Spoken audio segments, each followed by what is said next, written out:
Hi, welcome to my YouTube channel. I'm Christian Bender. Just going to walk you through the process of restoring this Delta Milwaukee Crescent 1950s 20-inch bandsaw. Thank you for watching.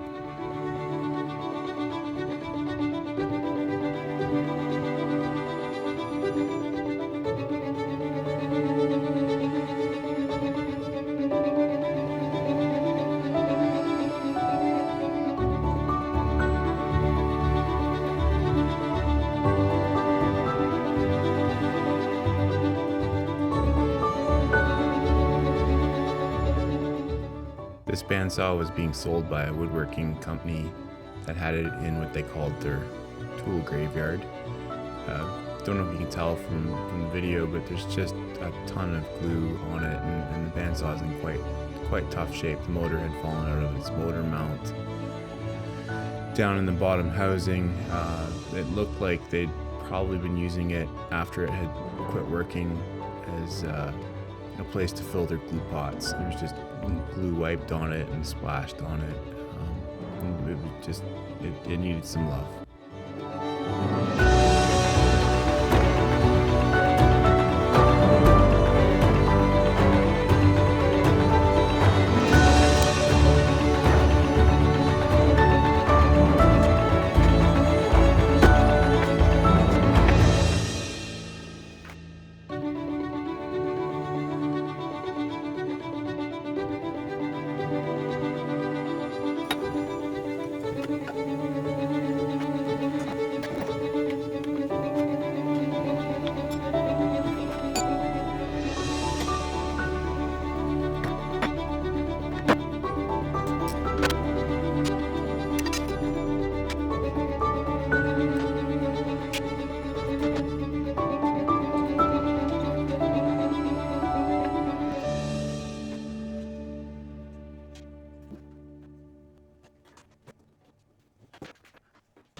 So the plan here is to pull this mounting plate out right here and then pull out the housing for the shaft and bearings for the lower wheel, and then that's going to make room to pull the motor, which I got off the motor mounting plate.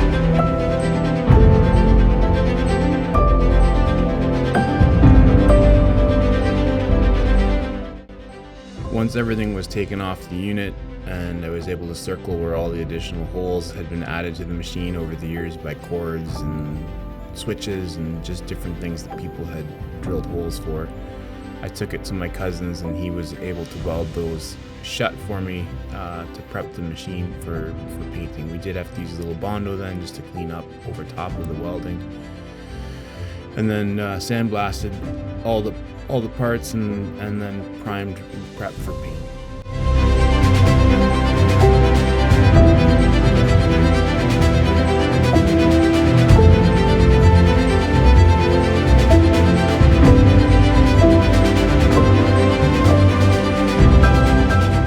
All the parts were stripped off and all the hardware was put through an ultrasonic cleaning solution. I just used mean green. And anything that would actually fit in the ultrasonic, I cleaned it. It got the glue off and actually took the original paint right off too in the ultrasonic. And then just gave them a wire wheel if it was aluminum, put it on a polishing wheel with polishing compound and cleaned it up just to put a shine on it. And everything turned out really nice. Some of the hardware that was in really bad shape I replaced, but was able to basically reuse all the original hardware.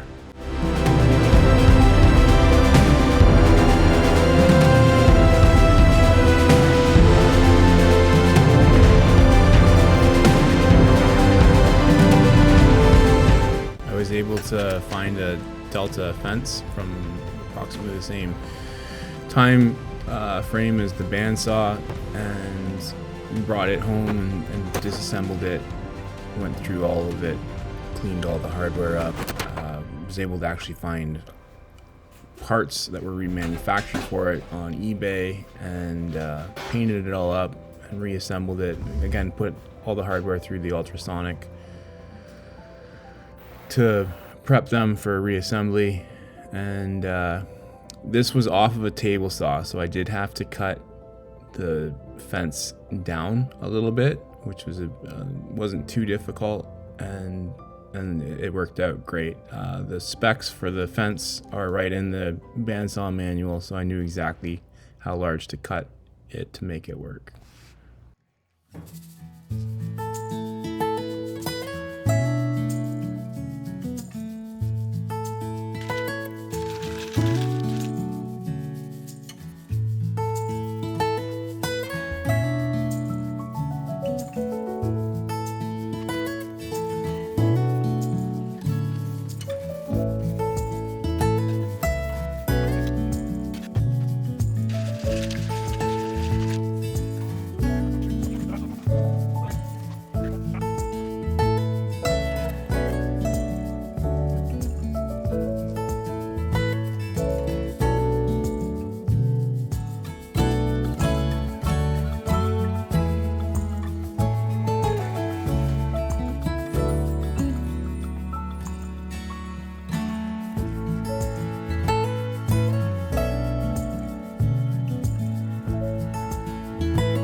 I did find a Delta Milwaukee miter gauge that I was able to restore for the bandsaw too.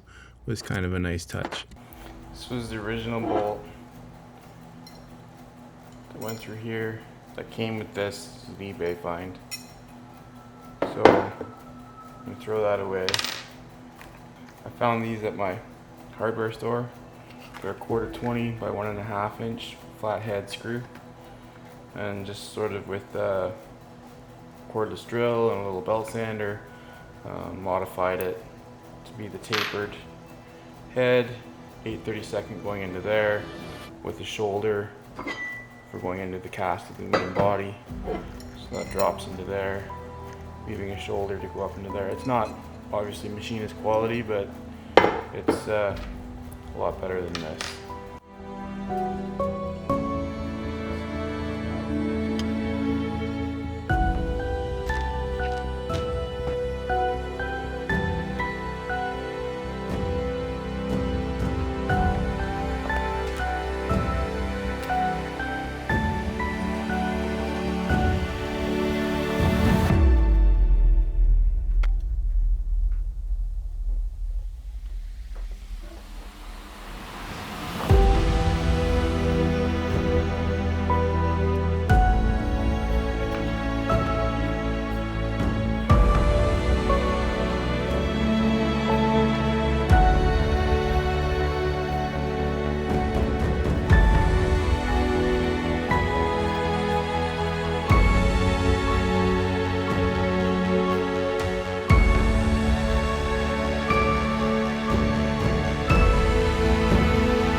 had this T9 aerosol can of protectant coating that I bought years ago, and anyhow, all the bare metal parts, I sprayed that coating onto them just to help preserve them and stop the surface rust from happening.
I did go up to my local machine shop. They have a good source for high quality bearings. I ordered new thrust bearings for the upper and lower guides, as well as all new bearings for the whole machine, and replaced all of them while I had everything apart.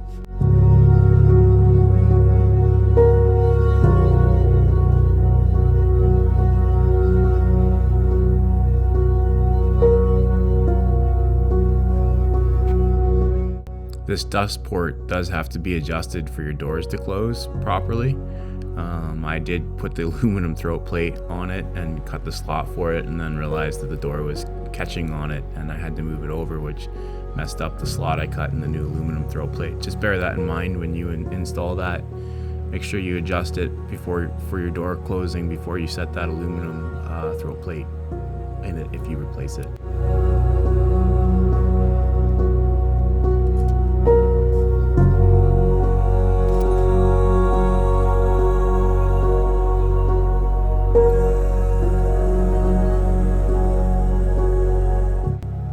Vintage Machinery has copies of the manual for this machine on their website, which is really awesome. And actually, Delta Milwaukee did an amazing job of speccing everything in the manual, like every bolt size, washer size, nut size, even the throat plate in that dust port is specced as to how large it was. So everything is there for you. If you download those and you need to replace any parts and you want to know what was originally used, it's all very well documented in the manual. This mounting plate and sliding bracket for the upper wheel, I did end up having to shim that bracket to make the adjustment work for truing your wheel up after I had everything assembled. Not really anything you'd be able to figure out until you have the wheels mounted up and check them for true, but I did, like I say, I ended up having to shim that, which is probably why the bandsaw, it looked like it had been losing blades. Maybe the cause of that is they just couldn't adjust things properly on this bandsaw anymore, because I don't know if something had moved or flexed, but it's a very rigid saw, so I'm not sure, but I did have to shim that.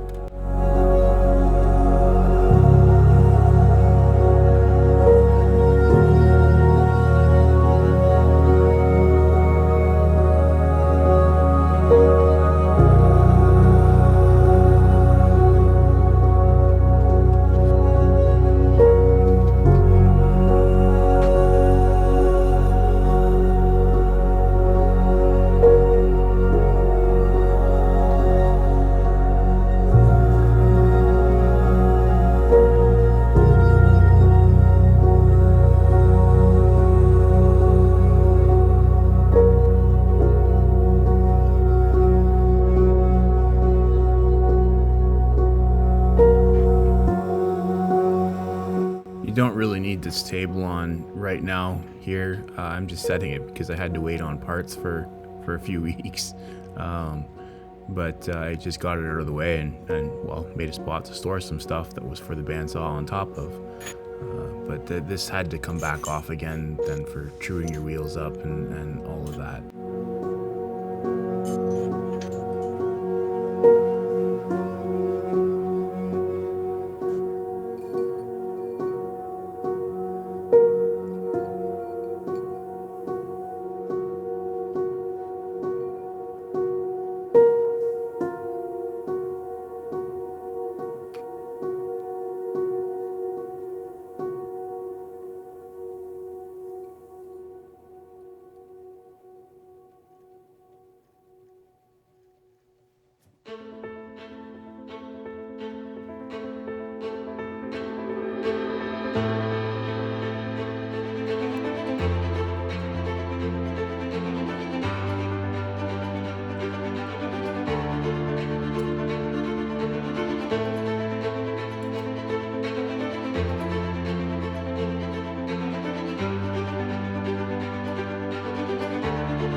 The same machine shop that got me my new bearings took the brake drum and just took like, I don't know, 5 thou off of it, maybe trued it up for me.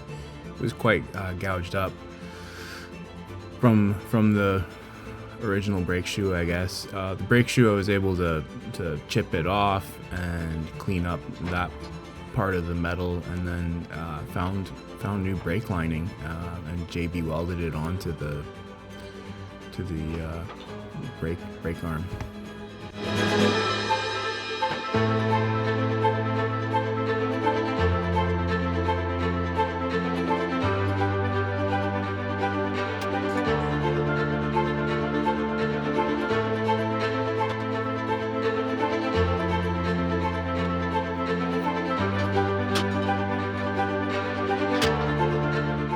This carriage bolt was actually kind of hard to find, but I did find it on McMaster-Carr and was able to order it.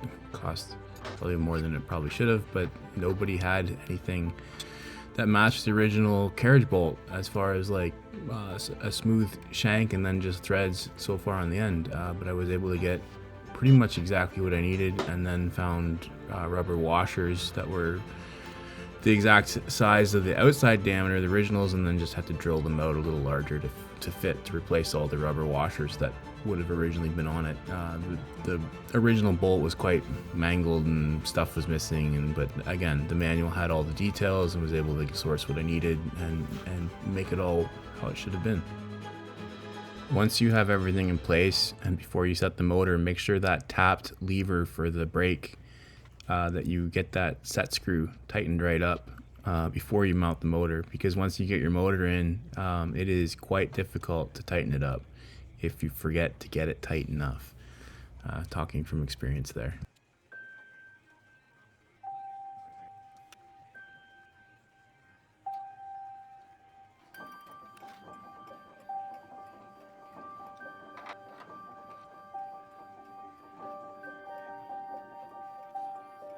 I was able to get new stainless steel screws from McMaster-Carr for these hinges. The hinges are sort of a unique hinge, so they're not. There's nothing that I could find that would match that to replace them.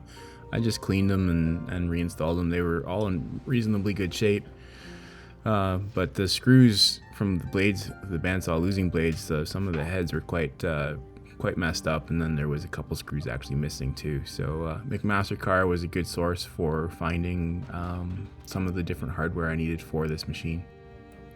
These rivets, when I took the old ones out, what I ended up doing was just grinding the heads off so that I wouldn't damage the plate.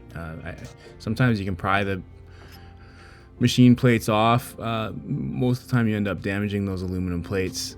I just ground the head off and then was able to pry the plates off. And then what I ended up doing was just buying a small carbide bit, which will drill those rivets, the original rivets, out because they are very hard, and a regular metal drilling bit won't do it. That being said, carbide bits are really brittle, so and expensive, but that did the job for me.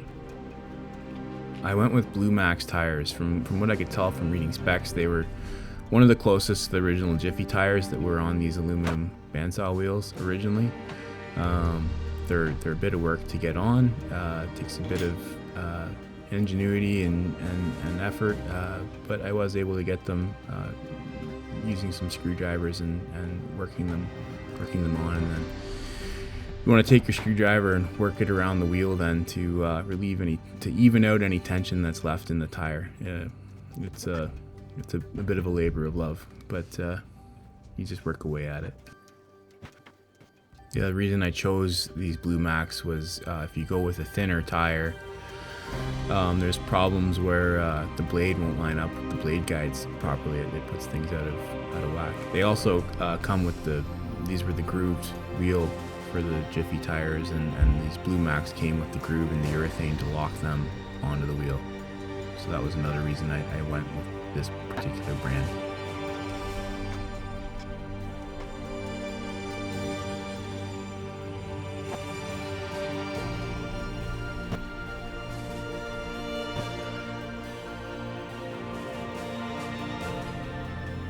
This bandsaw had guide blocks that were sort of a hodgepodge of whatever they could scrounge up. So I did order new ceramic guides from Space Age Ceramics, and I have put them on one of our other bandsaws and was really happy with them, and so just decided to use them again and stick with the guide blocks versus the bearing guides. I did consider it, but it just felt like these work really well on my other bandsaw, and I just put them on this one as well. And I've been really happy with them. I do have another cousin that's an electrician. He came and wired up my motor starter and my new motor, and got me those buttons and made up that plate and wired that all up for me. We've installed a brand new Leeson 3 horsepower motor. The brake shoe bracket is quite sloppy for the brake shoe assembly. So I did measure the gap and the thickness of the two and figured out what I needed for shims and ordered those from McMaster-Carr to take some of the play out of it to prevent it from rubbing on those aluminum wheels. There was some scuff marks from it rubbing into the wheel prior to me having the machine. Nothing damaging, but just wanted to make sure that couldn't happen in the future.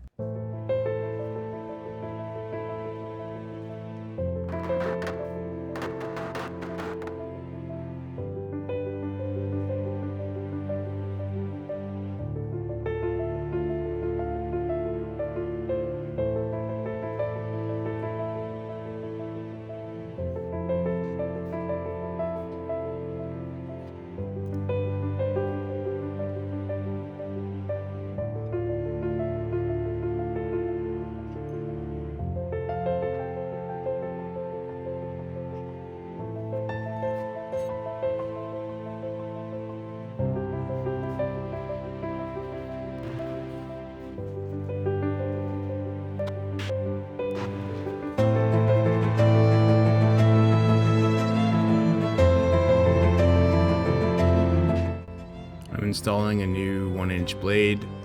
This was a 141-inch long blade, which was as per the spec in the Delta Milwaukee manual. I did make up this plywood jig to true the wheels with. Just something I learned from trial and error through this process is make sure your blade is actually under tension, because that does affect truing these wheels. And this is where I realized that upper wheel bracket needed to be shimmed to be able to get that blade to track center correctly.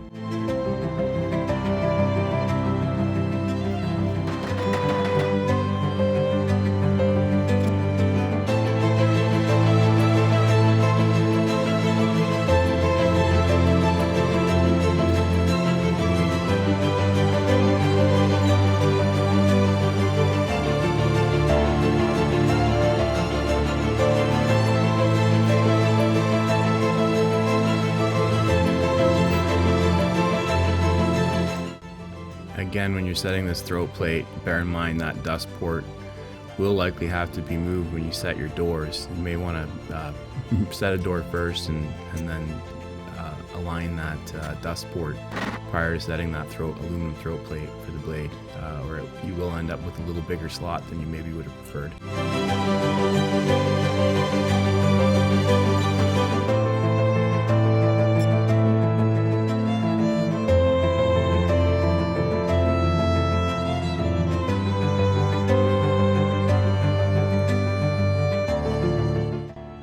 I did go with a link belt for this. My lower motor wheel pulley, I did have to have a new one machined. The original one didn't fit the motor shaft on the motor that I ordered, as well as the original one wasn't actually the correct size, so it was messing up the blade speed for me. So I went with the 3.5 inch that was spec'd in the Delta Milwaukee manual, and then just had it bored out to the correct size for the motor that I purchased. That if you do go with a 3 horsepower Leeson motor, I was able to make it fit. I did have to do some modifications to make it fit, which bear that in mind. If you do it, you do have to modify some stuff to make it all work, but it did work. What I ended up doing was just cutting the mounting plate for the lower wheel assembly, and notching it a little bit to accommodate the belts, as you have to shift everything out a bit. I felt that there was enough structure there and rigidity that it would be fine. Time will tell. I mean, I was willing to take the chance. If there was a failure, I'd have to have a new mounting plate made. So far, there's been no issues whatsoever. To make these fence rails work, I did end up replacing the original hardware, the shouldered bolts that would have went in it, with an Allen head screw. I was able to find one with the correct diameter head, and then got nylon bushings, which I cut to length and turned to the correct diameter on my wood lathe. A bit of a trial and error process, but that solved the problem, as the original shouldered bolts that would have came with it weren't long enough to get a nut on securely, because of how thick the cast iron table is. And then I also, McMaster Carr, was able to find these end caps for the ends of these chrome tubes, which was kind of a nice touch.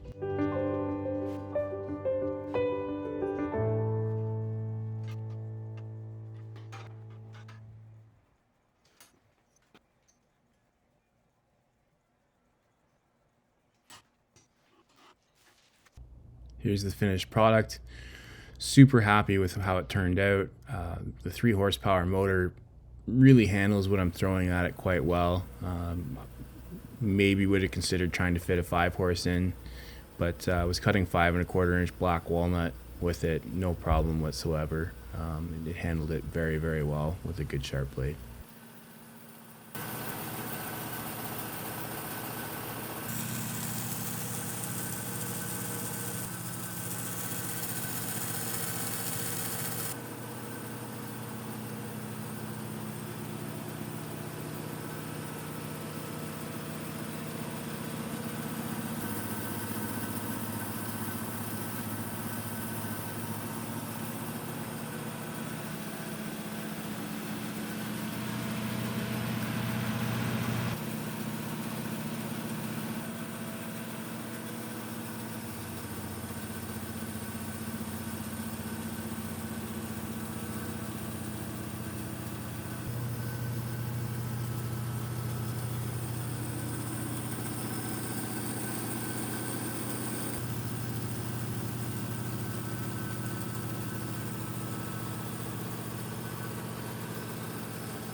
This is with a brand new blade, ripping 5.25 inch tall black walnut.